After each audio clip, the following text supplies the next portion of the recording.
You really think there's a seat for you?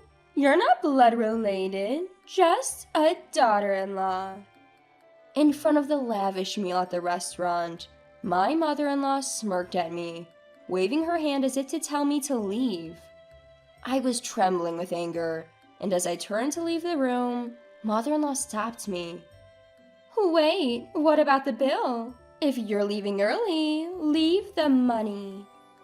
With a smug expression, mother-in-law demanded money from me, and I smiled back at her.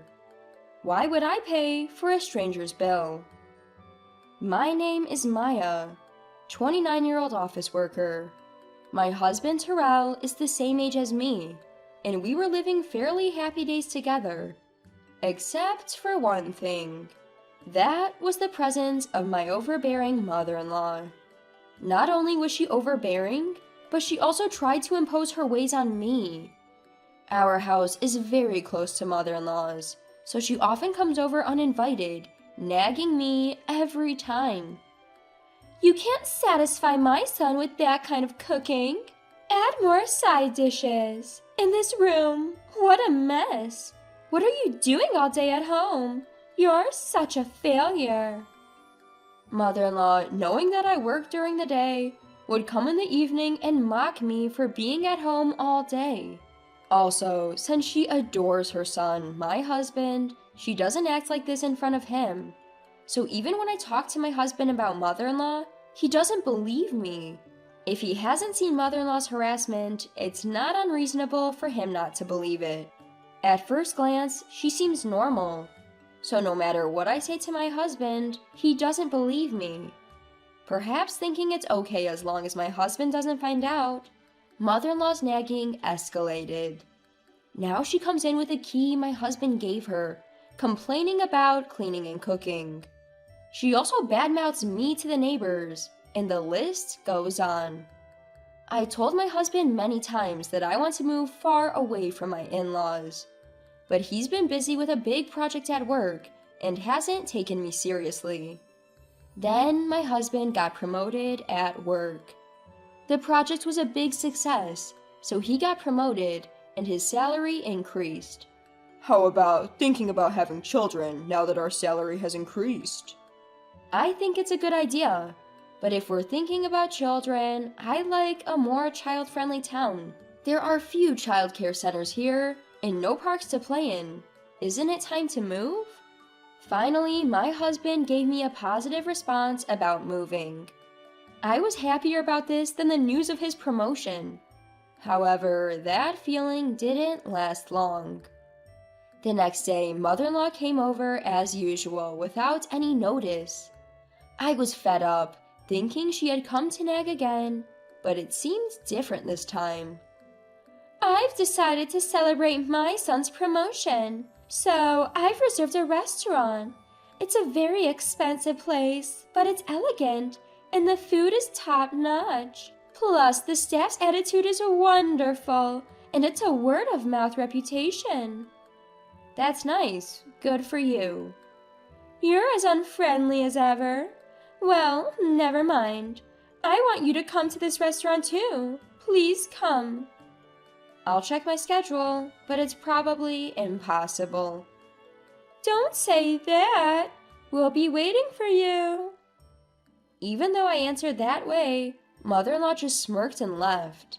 Until now, she had been enjoying excluding me, but now she's inviting me and saying she'll wait. There must be something going on. When I asked my husband when he got home, he said he had already told mother-in-law that we would go together. She reserved that restaurant for us, and I'm looking forward to it.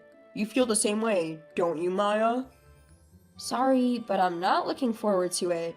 I don't know how much money it will cost at such an expensive place. I don't want to go. Just say I have urgent business and enjoy yourself. Why are you thinking so negatively? Besides, it's not just us going to the restaurant. My brothers are bringing their wives too. It would be bad if you didn't come with the whole family celebrating me. My husband, excited about going to a fancy restaurant for the first time, insisted that I should go even though I didn't want to. My words no longer reached my husband. If he believes mother-in-law more than me, I'll record mother-in-law's harassment with a voice recorder I bought online. She's probably planning to harass me at the celebration too. I'll record her voice and play it for my husband. If he still defends mother-in-law, I'll divorce him. With that decision, I felt a bit better. Still, the day to meet mother-in-law at the restaurant was depressing, and I kept sighing. I hardly knew my husband's brothers, having only met them at the wedding. And I had no memory of talking to their wives beyond greetings. When we arrived at the restaurant, the waiter led us to a large room. Mother-in-law, the eldest son and his wife, and the third son and his wife were already seated.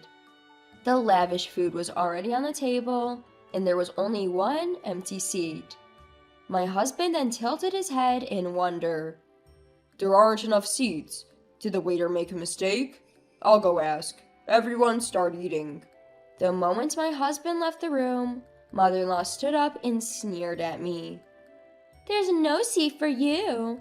Why should I invite a stranger who just married my son to a family celebration? So I'll give you a choice. Show your sincerity and be accepted as family, or leave and never show your face to me again. Choose now. I'm leaving, I answered without hesitation, and mother-in-law was momentarily flustered. Did she think I would beg her to recognize me as family in this situation? No way. Listen to the end. If you pay the entire bill here, I'll recognize you as Terrell's wife. You must be frustrated being treated as a stranger, so pay up and become family. I told you I'm leaving. Why should I pay for someone else's family's bill? As I turned my back, mother-in-law slammed the table and shouted, Don't you get it? I'm offering to make you family. Are you okay with being a stranger? Pay up now. I'm fine being a stranger. Since I'm a stranger, I won't pay for your meal. Goodbye. Mother-in-law chased after me, but by the time she reached the entrance of the room from the farthest seat, I was already at the entrance of the restaurant. When I got home, thinking I'd email my husband, he came back within 10 minutes. The waiter said the reservation number wasn't wrong, and my mom was causing a scene. I heard the situation from my brother. I'm sorry for making you feel bad. You managed to come back quickly. She seems like she would make a fuss if you left. How could I eat with them after they made fun of my Maya? My husband quickly learned what had happened after I left and hurriedly followed me home. Furthermore, my declaration that I was fine being a stranger seemed to have awakened the eldest son's wife and third son's wife. They had thought that enduring harassment was something to be endured in silence, but seeing me talk back made them realize I can do it too. In their momentum, both left and their husbands, the eldest and third sons, hurriedly followed. I was expecting complaints from mother-in-law, and within 3 hours, the phone started ringing repeatedly. I ignored it, but it was so noisy that I blocked it, and then a call came from an unknown number. Hello? Sorry for calling so late. Is this Maya's mobile phone? The man on the phone identified himself as a police officer from the nearby police box. According to the police, after being left alone, mother-in-law ate what she could and apparently tried to have me pay the bill later. However, the restaurant already had a negative impression of mother-in-law after the commotion. They refused mother-in-law's request, thinking there was no chance I would come back to pay after leaving angrily. Mother-in-law then called me to come back and pay, but I ignored all her calls. The restaurant suggested she pay by card, but mother-in-law didn't have a credit card and hadn't prepared enough cash for everyone's meals. She tried to call other family members to cover the cost, but no one answered. Finally cornered, mother-in-law started yelling that it was all my fault, and she became furious and caused a scene, breaking expensive vases and flower pots at the front, leading to the police being called. The called police calmed the raging mother-in-law, but she kept insisting she was not in the wrong. The restaurant, not only unpaid, but also stuck with a troublesome customer, asked someone to take her home. Feeling guilty about ignoring a call from the police, We reluctantly returned to the restaurant. When we arrived, mother-in-law was being calmed down by the police. Mother-in-law, who had been crossing her arms, raised her eyes and screamed as soon as she saw me. "You good for nothing! This situation happened because you didn't pay the bill. It's natural to help your mother, isn't it? Pay up now!" I was utterly astonished that mother-in-law would say something almost threatening, even with the police right there. The police said that if no one took her home, they would either take her to her in-laws' house in a patrol car or arrest her for dining and dashing. Please take her away. Arrest her or whatever, just make her take responsibility. When I said this with a cold voice, mother-in-law's eyes widened in shock. "How can you say something so cold? I can't believe it. Just pay up. It's bad luck to have a family member arrested." I don't care. I'm not family, and I don't want to get close to someone who's talking crazy and causing a scene. As I tried to leave the restaurant and leave the rest of the police, my husband, who had been silent all along, glared at me.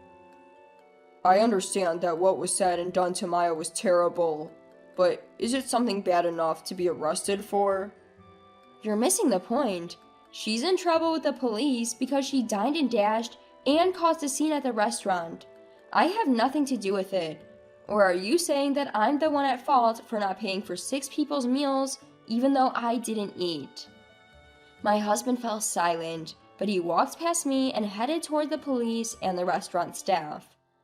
I knew what my husband was going to do just by that, so I called out to his back. "If you're going to pay for her meal and compensate her, we're getting divorced. Think about that." My husband didn't respond to my words and silently took out his wallet. I sighed and left the restaurant. I walked the familiar road back home and began packing my essential belongings, preparing to leave.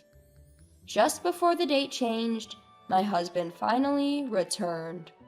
Mom's not getting arrested. It seems she was really in the wrong, but the restaurant said they'd forgive her if I compensated them and promised never to come back. I didn't have nearly enough money, so I had my brothers come and help. Ugh, I'm so tired. My husband rambled on about what happened after I left, looking exhausted. Perhaps annoyed by my lack of reaction, he came over to me with a sullen look. Hey, what's with these bags? I'm preparing to leave the house because we're getting divorced. I told you that if you defended her, we'd get divorced. You're not going to say you didn't hear me, are you? My husband looked down at me, packing in astonishment, but then he raised his eyes and began to yell. What's going on today? You've been acting strange all day. I get that Mom did something terrible, but why do we have to get divorced? I told you I'm being harassed, and even when you see evidence and hear other people's testimony, you still choose your mother, who was almost arrested, over me. Is it strange that I want to divorce someone like that? I've had enough. My husband continued to say various things, but it all went in one ear and out the other. I prepared to leave the house and also made preparations for divorce. The next morning, I immediately went to get the divorce papers. When I signed and handed them to my husband, he made a big fuss about not wanting to divorce. But when I said I would involve a lawyer, he reluctantly signed and I submitted the papers right away. I was finally able to return to being a stranger. Afterward, my husband moved out of the house and went to live with his parents. Apparently, he had relied on me for most of the housework, so he couldn't do it himself. As a result, the house became a mess. He disliked the dirty house and canceled the apartment lease, deciding to return to his parents' home. Also, the eldest and third sons ended up with similar outcomes. On that day, when my husband called his brothers to help with the compensation, they each had a big fight with their wives. The wives said they didn't want to pay for something that was their own fault, but the brothers used their savings to help their mother without consulting them. Moreover, the brothers believed mother-in-law's words that they would be arrested because of their unreasonable wives. Their love cooled at the sight of them belittling me, and they were confronted with divorce on the spot. Both of them also returned to their parents' home, saying they didn't want to do housework. In the end, mother-in-law and the 3 childlike brothers returned to the in-laws' house. Thanks to that, they are being laughed at by the neighbors, saying, "All the brothers were abandoned by their wives." Mother-in-law calls such talk nonsense and passionately explains how useful and ungrateful we wives were. The husbands heard the story and smugly nodded, saying, I knew it was the wives' fault. Divorcing them was the right decision. However, I had a decent relationship with the neighbors, and no one believed such talk. The neighbors knew about mother-in-law's nasty personality, so they quietly kept their distance and laughed at her. Mother-in-law became known as a mother who failed in educating her sons, and the husbands became famous in the neighborhood as mother-loving sons who defended their mother instead of protecting their wives. Even though the furious mother-in-law and husbands tried to contact me, I had changed all my contact information and moved to a new house. In the end, the husbands couldn't find us and are living their lives, constantly complaining. Since then, thanks to no longer being involved with mother-in-law and the others, my days have become enjoyable. Of course, being free from mother-in-law stress is a big part of it, but making new friends has also been significant. Actually, I hit it off with the ex-wives of the eldest and 3rd sons while going through the divorce process, bonding over our complaints about mother-in-law. Now we often go out for meals and enjoy shopping on weekends. In terms of giving me such wonderful friends, I might even have to thank my ex-husband. The day after tomorrow, we're all planning to go to a new cafe. From now on, we can do what we want. It should be obvious, but it feels more liberating than before. From now on, I want to walk our own lives without getting involved with such people. I'm also grateful to them. I think I would still be living alone if it weren't for them. The reason I'm not lonely now, and the reason I can live happily, is all thanks to them. I'm truly thankful. I hope this relationship continues forever.